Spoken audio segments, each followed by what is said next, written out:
Thiruvananthapuram വഞ്ചിയൂരിൽ CPM സമ്മേളനത്തിനായി പൊതുവഴി തടസ്സപ്പെടുത്തി stage കെട്ടാൻ അനുമതി നൽകിയിട്ടില്ലെന്ന് വഞ്ചിയൂർ SHO ഹൈക്കോടതിയിൽ. സ്റ്റേജ് പൊളിച്ചാൽ ക്രമസമാധാന പ്രശ്നം ഉണ്ടാകുമായിരുന്നു.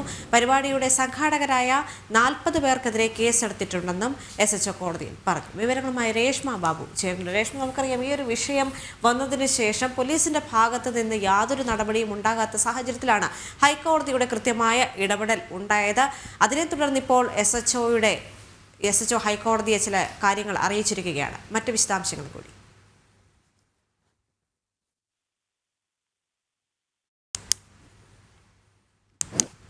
തിരുവനന്തപുരം വഞ്ചിയൂരിൽ CPM സമ്മേളനത്തിനായി പൊതുവഴി തടസ്സപ്പെടുത്തി സ്റ്റേജ് കെട്ടാൻ അനുമതി നൽകിയിട്ടില്ലെന്ന് വഞ്ചിയൂർ SHO ഹൈക്കോടതിയിൽ അറിയിച്ചിരിക്കുന്നു. സ്റ്റേജ് പൊളിച്ചാൽ ക്രമസമാധാന പ്രശ്നം ഉണ്ടാകുമായിരുന്നു.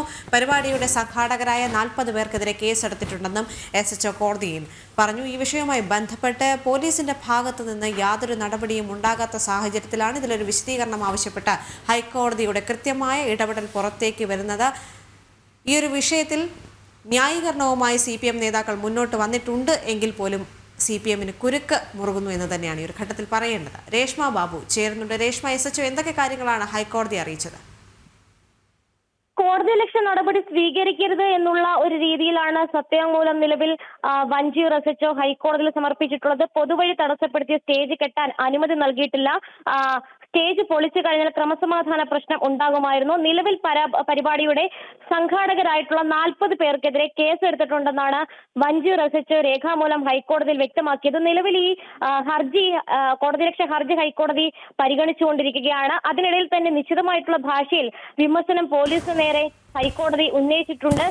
കഴിഞ്ഞ ദിവസം സെക്രട്ടേറിയറ്റിന് മുന്നിൽ എന്തായിരുന്നു എന്നുള്ളൊരു ചോദ്യം മുൻനിർത്തിക്കൊണ്ടാണ് ഹൈക്കോടതി ഈ ഹർജി പരിഗണിച്ചു തുടങ്ങിയത്. അതായത് ജോയിന്റ് കൗൺസിൽ ഈ വിഷയം, ഈ വഞ്ചിയൂരിൽ CPM ഏരിയ സമ്മേളനം റോഡ് തടഞ്ഞുകൊണ്ട് ഗതാഗതം സ്തംഭിപ്പിച്ചുകൊണ്ട് നടത്തിയ സംഭവം, അതിൽ വിമർശനം നടന്നതിന് തൊട്ട് പിന്നാലെ തന്നെയായിരുന്നു ജോയിന്റ് കൗൺസിൽ സെക്രട്ടേറിയറ്റിന് മുന്നിൽ ഇതേ രീതിയിൽ സമാനമായിട്ടുള്ള രീതിയിൽ സമരം നടത്തിയത്. ഈ വിഷയം ഇന്ന് ഹൈക്കോടതി പരിശോധിച്ചിട്ടുണ്ട്.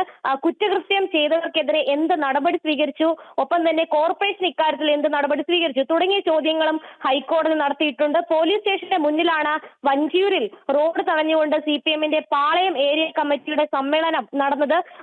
സ്റ്റേഷന്റെ മുന്നിലല്ലേ ഇത്തരത്തിൽ സ്റ്റേജ് കെട്ടിയതെന്നുള്ളൊരു ചോദ്യവും ഡിവിഷൻ ബെഞ്ചിന്റെ ഭാഗത്തു നിന്നുമുണ്ടായി. സ്റ്റേജ് സാധാരണഗതിയിൽ അഴിച്ചു മാറ്റിയില്ലെങ്കിൽ എന്താണ് ചെയ്യേണ്ടതെന്നുള്ളൊരു ചോദ്യം ഹൈക്കോടതി ഉന്നയിച്ചിട്ടുണ്ട്. വിഷയം സംസ്ഥാന പോലീസ് മേധാവി അറിഞ്ഞിട്ടുണ്ടോ എന്നാണ് ഹൈക്കോടതി ആരാഞ്ഞത്.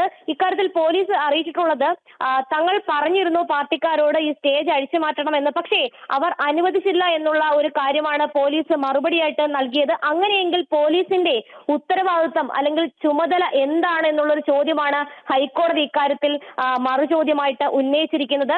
ഈ സമ്മേളനത്തിൽ ആരൊക്കെയാണ് പങ്കെടുത്തത്? അതായത് നമുക്കറിയാം, CPMന്റെ സംസ്ഥാന സെക്രട്ടറി ആയിട്ടുള്ള MV ഗോവിന്ദൻ അടക്കമുള്ളവരാണ് ആ പരിപാടിയിൽ പങ്കെടുത്തത്. ഒപ്പം തന്നെ അതിനുശേഷം നാടകമടക്കം അവിടെ കളിക്കുകയും ചെയ്തിരുന്നു. ഇതിലും ഹൈക്കോടതിയുടെ ഭാഗത്തു നിന്നും വിമർശനം ഉണ്ടായിട്ടുണ്ട്.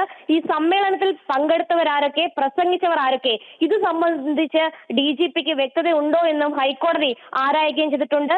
ഈ സമ്മേളനത്തിൽ പങ്കെടുത്തവരുടെ വാഹനമടക്കം പിടിച്ചെടുക്കേണ്ടതുണ്ട്. അത്തരം നടപടികളിലേക്ക് പോലീസ് കടന്നോ?